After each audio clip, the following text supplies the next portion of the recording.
Bangladesh premier league BPL এর আসন্ন আসরকে ঘিরে জল্পনা কল্পনার অবসান। যাচাই বাছাই শেষে 5 দলেই চূড়ান্ত এবারের বিপিএল।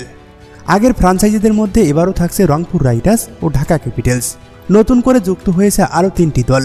চট্টগ্রামের ফ্রাঞ্চাইজি পেয়েছে ট্রায়াঙ্গেল সার্ভিস, রাজশাহীর দায়িত্বে থাকবে নাবিল গ্রুপ, আর সিলেট ফ্রাঞ্চাইজির মালিক হয়েছে ক্রিকেট উইথ সামি। বিপিএল এর সম্ভাব্য সময়ও নির্ধারিত হয়েছে।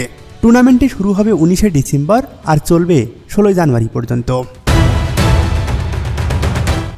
তবে একই সময় মাঠে গড়াবে সংযুক্ত আরব আমিরাতের IL T20 ও দক্ষিণ আফ্রিকার SA T20। ফলে বিদেশি ক্রিকেটার পাওয়া নিয়ে রয়েছে কিছুটা অনিশ্চয়তা।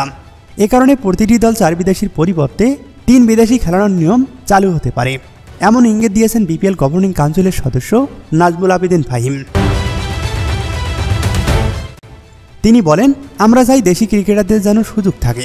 যেখানে 7 কিংবা 8 দল থাকলে অনেক দেশি খেলোয়াড়ের সুযোগ থাকত, আর সে কারণেই 3 বিদেশি খেলানোর নিয়ম চালু হতে পারে।